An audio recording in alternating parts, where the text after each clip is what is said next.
having been born in 1990, a lot of our parents were heavily affected by the crack epidemic. So we came into a world where our families were broken apart. There were some family gatherings, but there's lots of people who grew up in foster homes, and there's a lot of disjointedness, and it affects people's food traditions, because whereas your grandma or your great-grandma might have had a garden or something in my community and own their house, and there's at least some fresh food coming through that way, then you fast forward to the 90s where even if your family is intact, like they're probably just feeding you fast food or microwave food because they have to work so hard because that's all that they can do. So I just think it takes, just deep research to kind of understand like what people are going through, and then that makes us really effective to be able to solve it. And I also want to say I used to live in Highland Park, and I really like this part of town, especially for like all the trees. Like you can find like a loquat tree just like walking down the street, and it just still feels like the nature feels good over here. So I've always liked this part of town. So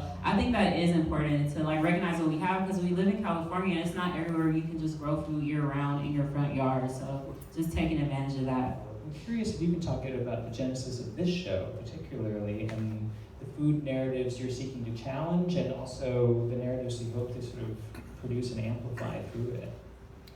You want me to start? Yeah. No, you go. Okay. Hello, everyone. I want to give a shout out to Fung right here, artist who introduced me to this program.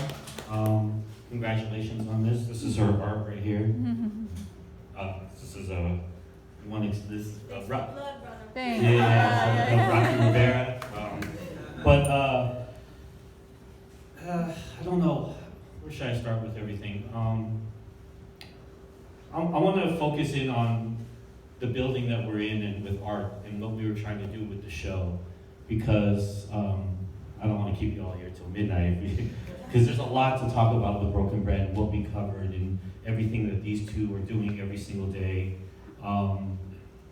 But just from the lens of art, we got problems within many communities within our country, and it continues to happen where resources are continuing to be stripped, and you see just repeated generations of kids that are going through school that have no chance of not only getting out from an educational standpoint, but also from a nutritional standpoint.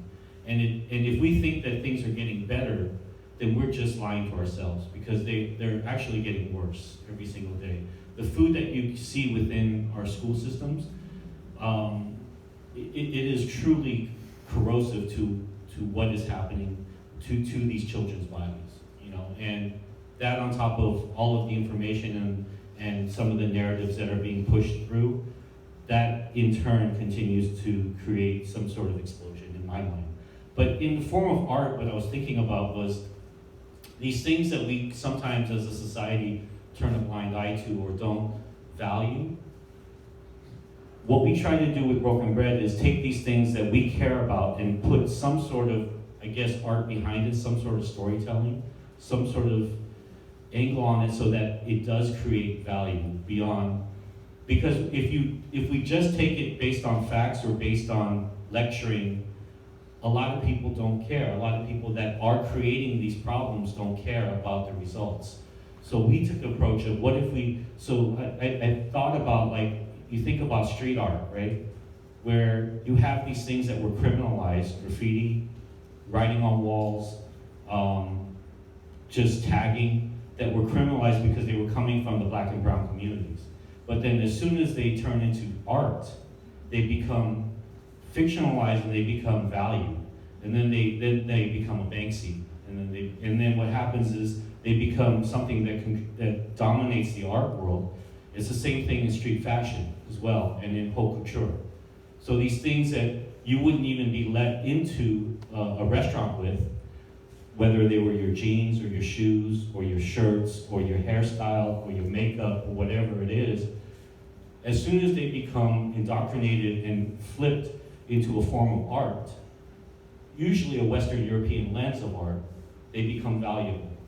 And so we can look at it a couple ways. We can look at that and get angry about that, or we can look at that and say, maybe through that, we can create I want to get this out right, the economy and the value systems and the revenue and the whole cycle that has been created through that lens of art, we have this huge problem with nutrition, lack of access within our country.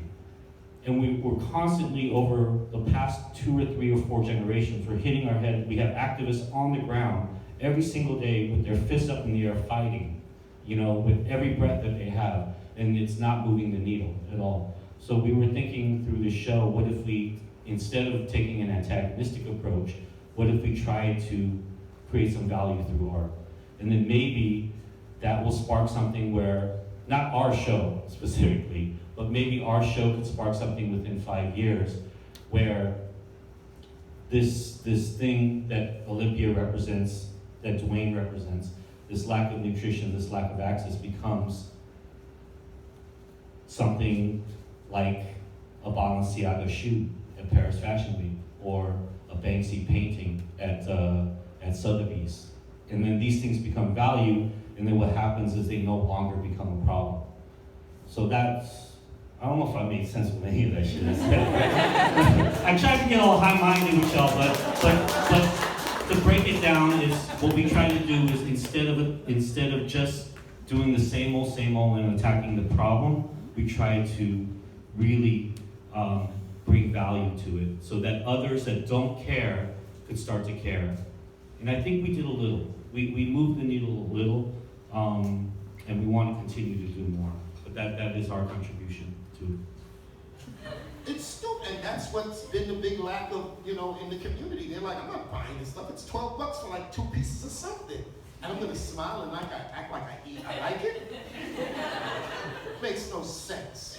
You go to the supermarket, they got Beyond Burgers, 2 of them, and it's like $8, $9 or something.